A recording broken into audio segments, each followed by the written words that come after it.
guys, this is Gloria from Noteworthy by Gloria, featuring today's happy birthday card using acetate. Today I'm using Neenah Solar White 110-pound cardstock measuring 4 1/4 by 11, scored at 5 1/2. I'm also using the Bubbles stencil from Fun Stamper's Journey. I'm also going to be working with Fun Stamper's Journey Pan Pastels. This is a new product for me. I had not been using pan pastels before, and I can say that the look that you get is very similar to using distressed ink, but the pan pastels do not react with water. But it is so quick to get a really good blend in a background. I think you're going to like this. After adhering my stencil with my Post-it tape, I'm going to take a Cosmetic sponge and get some of this dark blue pan pastel and start to rub it into the stencil. You'll notice that sometimes I rub, and now I'm getting the pan pastel and I'm kind of dabbing it into the holes to make sure that I'm getting some deeper color in certain spots. You're going to get a real variety of intensity and color depending on how much pastel you put on the Cosmetic sponge and how deep you go when you're rubbing on the stencil. The pastels are a chalk type substance, and you do need to be somewhat careful in how much you press on the actual product. You don't want to put indentions in and get it to the point that you're actually turning the pastel into a powder. I'm going to continue to go over certain areas until I get the intensity that I like. And then as you can see, I'm going to pull this up a little bit, and I think that is really pretty. It's a little more difficult to see on camera, but I do have definite light spots and dark spots. Now I'm going to take the Cosmetic sponge and very, very lightly, I'm just going to stroke over the result that I have here. So this is going to give this a really pretty background, soft blue with the darkness of the stencil. Once I rub it one way, I'm going to turn my cardstock and I'm going to go real lightly over the other way. This is to prevent lines. I really want a very soft background, but I don't want to have it streaked. Now I want to use some other products to intensify the color of this background, and so I'm actually putting my stencil back on, but I decided that I was actually going to offset the stencil just a little bit so that I would get a variety of texture. Now I decided I wanted to get even some lighter spots and to do a little softer blending. So I'm taking the blending medium from the pan pastels and putting a little bit on a larger sponge, and I'm going over the top to kind of blend and lighten in certain areas to where I can get a stronger difference. It's amazing to me to see how the blending takes place with the pastels. It's much softer than regular chalk, and it just blends effortlessly. Now I've gone back to the Cosmetic sponge and I'm picking up some of the dark blue again, and I'm going to intensify some of the areas to make them either deeper in hue. Whether you're going for a monochromatic look like I am here today, or whether you're actually blending colors, you're going to have a lot of fun playing with the pan pastels. I've taken my Shimmer Spritz and I'm shaking it up really well to get that glitter mixed into the liquid before I spray. And then I'm going to be spraying a couple of feet above. It's hard for you to kind of see it online, but I did spray just a little bit. And as I pull that up, you can see the shimmer on the stencil.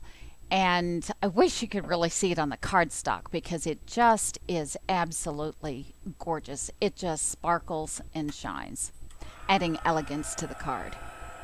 Now I'm going to take my heat tool and put a little heat to this and dry it real quickly before I go to the next step. Now I'm using some blue glitter cardstock from DCWV that I happen to have had in my stash, and I've got it cut at 4 by 5 1/4. And then I'm placing it on my base cardstock. And the stencil piece that I did, I trimmed down to 3 3/4 by 5.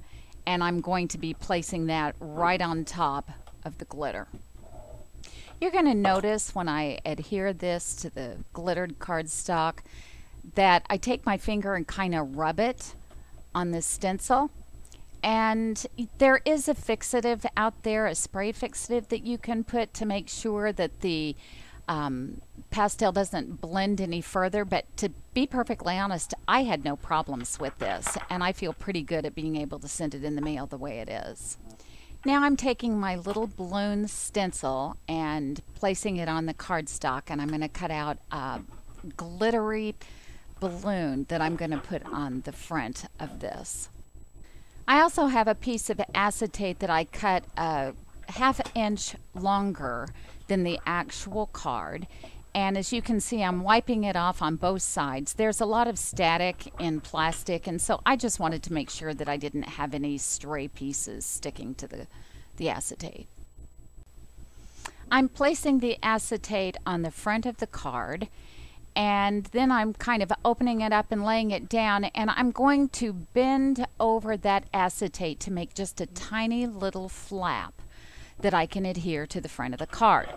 I'm using my regular dry adhesive and putting a strip down there, and then I'm just going to fold and press really hard to make sure I get a good stick.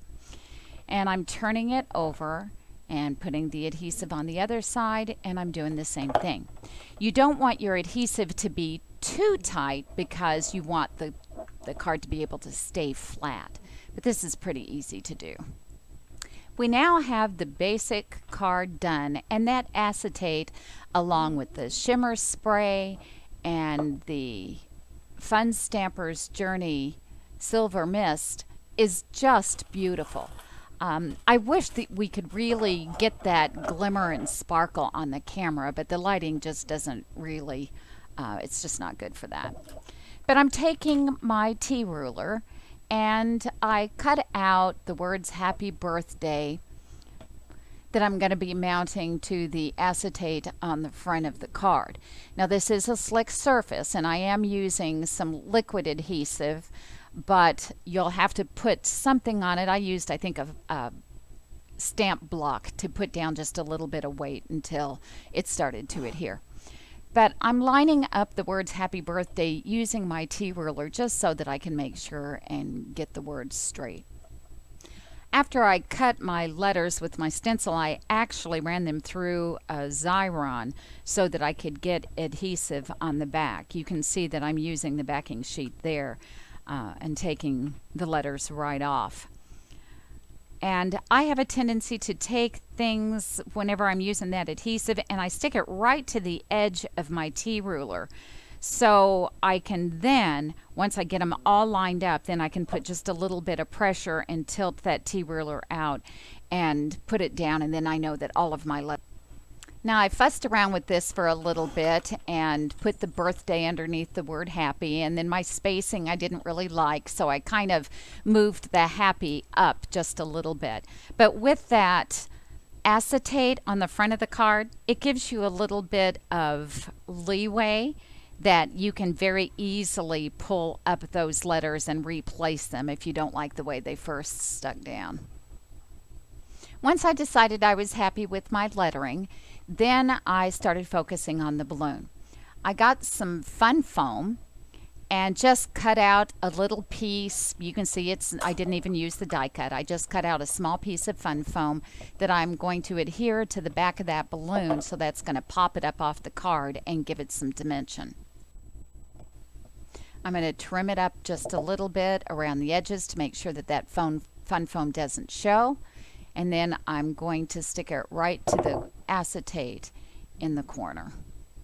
Now I started looking around to see what I wanted to use for my balloon string, and I really wanted a little bit of color.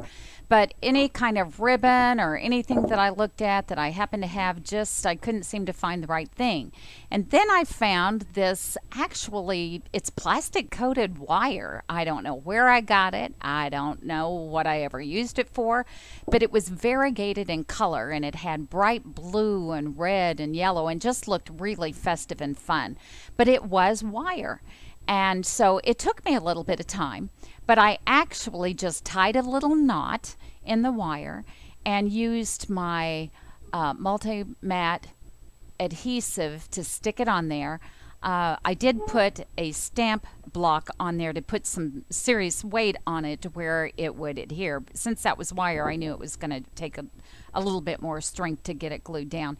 And then I just trimmed off the edge and kind of glued it down at the base too, in between the letters H and A. This is today's card, and I hope you enjoyed watching me create it as much as I enjoyed creating it for you. Please like, subscribe, and of course comment below.